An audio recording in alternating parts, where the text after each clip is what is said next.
Hello Guardians, it is Ebontis here, and I want to talk to you guys about the new Seraph Tower public event. Now, first off, there's no heroic version. There's no way to crank this thing to a higher difficulty, get better rewards.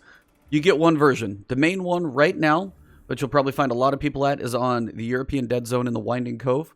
But there are two other that are active, and you can go do them. One on the Anchor of Light on the Moon, and then one on Io here in the Rupture. They all function the same way. So you're going to notice 3 square platforms around a central kind of tower. What's going to happen is every time this event goes active, one of these 3 towers, and it always continues to go in the same rotation, will be active. Now, the outer square is the most important thing to this whole event. Each tower that's active, if any enemy is within the outer square, what's going to happen is each mini tower is going to create 6 orbs, and then there's like an Eye of Sauron between the 2 little spires that you want to throw the orbs at and move it to the middle tower. If any enemies are within here, instead of making 6, it's going to make 2, and then if it's completely overrun, it's not even going to make any. So this is the middle eye. You want to make sure and clear out the middle of it. So make sure no enemies are sitting in it, just like these right here. So this is the hard part, is making sure there are no enemies, including the invisible ones, sitting in the middle. And then if it is charged up correctly, you're going to see 6 orbs fly out just like that. Now the 6 orbs themselves, what you want to do is throw them at this little circular orb in the middle. Now you do not want to miss. It's not the most forgiving. And as it moves, you want to make sure you hit them all, just like that guy missed. And what's going to happen is if you miss, you're not going to be able to actually get it to the central tower in one rotation. Now, I've done this thing in 5 minutes, and I've had the whole thing fail. So it really depends on how long it takes you and how many charges it takes you to get this thing to go. Now, you can hear the sound of it charging up when it fires them out. Again, try and grab the one you can. And if the first one moves it, you'll notice as soon as it's full, this one tower will deactivate, and it's going to go on to the next one. Now, my orb that I've got from the previous tower, I want to make sure I don't waste it, so I want to throw it at the new tower and make sure I put it to use. That's an important piece.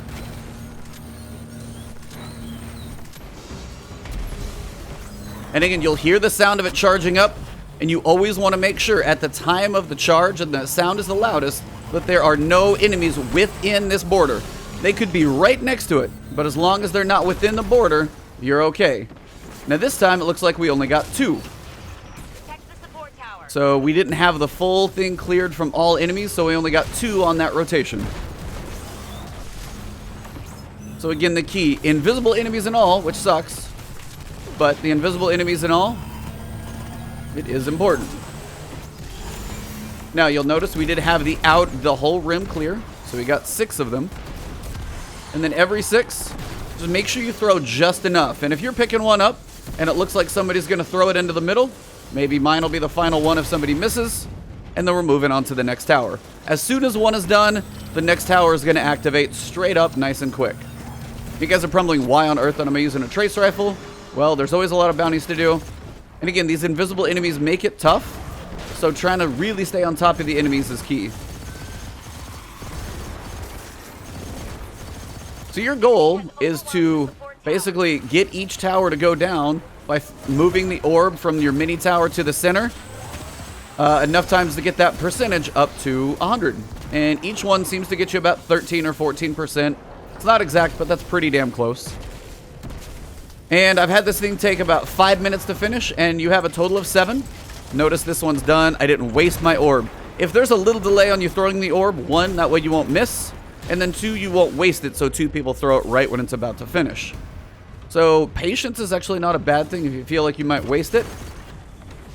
Just take your time. Make each throw count, and then make sure the enemies are clear every time. Biggest key. Invisible enemies are tough.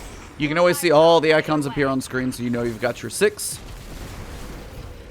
Make each throw. Again, they're kind of all over the place. They do a big circle around it.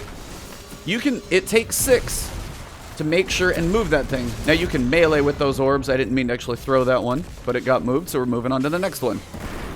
You can technically finish each orb push from the outside to the middle in one burst. You just have to make sure every hit matters.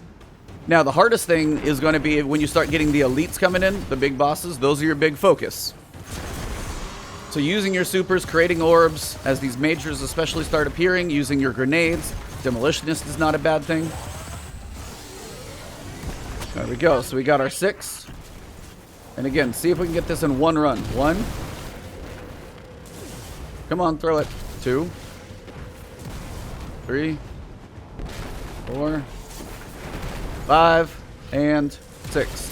One rotation can take it to the center. And that's really what you want to do. Now, that other platform, I don't need to really clear it out. You really want to be on top of the one that's the active platform. We're trying to make sure, especially all these damn invisible enemies, are good and gone.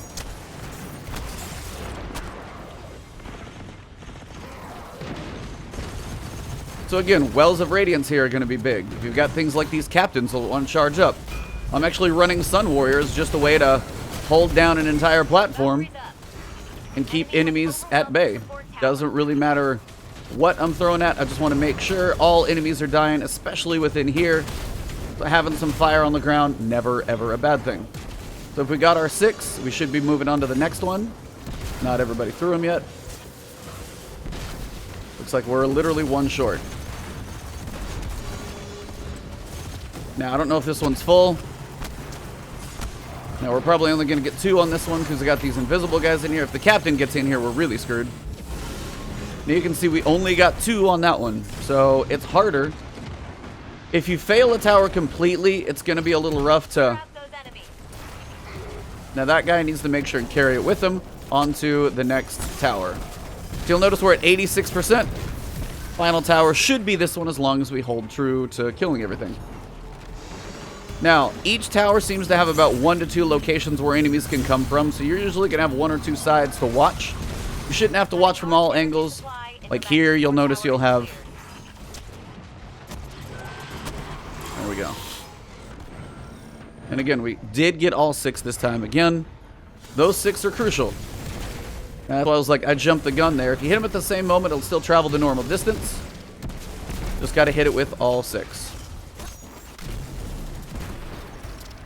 For the home stretch. Boom. Last one. And that'll do it. Now, when you get to 100%, you're going to have 90 seconds to defeat 2 champions.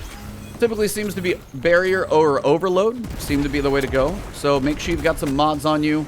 And as you can tell, all of this is somewhat dependent on the fact that we actually have a decent group out here. Sadly, it's kind of like Escalation Protocol. It's where you need a decent group out here. Soloing this one or trying to start this one when nobody's around is going to be really difficult to do. Now, we do need some overload mods on this one. Looks like we're focusing... Okay, nobody's using overload mods. Really, guys? So I've got overload. Typically, I think I've got it on my... Here. So now you can start keeping that overload. And this is why bringing weapons with you that have this overload is key. Nullifying these champions is crucial. The same thing here. Make sure that disruption goes in effect. Everybody should focus them down. Divinity's nice, apparently, as you can tell. And I've had barrier champions that were servitors as well. I don't know if I've seen Unstoppable on this one yet.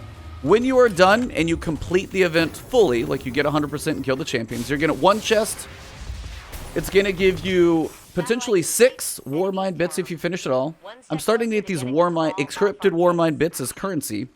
You can get the Encrypted Warmind Bits from either the daily bounties or by... There's a little buff that I'll cover in a separate video talking about the whole bunker. The Encrypted Warmind Bits open this chest, and what it's going to give you is actually a piece of 7 Seraph gear.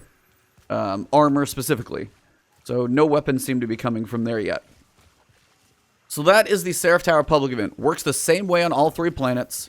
You have 3... large squares that you need to make sure are clear. That outer rim has to be clear for all 6 orbs to be created. Make sure all 6 orbs are carefully thrown at the orb you need to send from the outside tower to the center one. Follow the rotation, clockwise, counterclockwise, whichever way it goes. It doesn't just jump around. It keeps going in a continuous circle.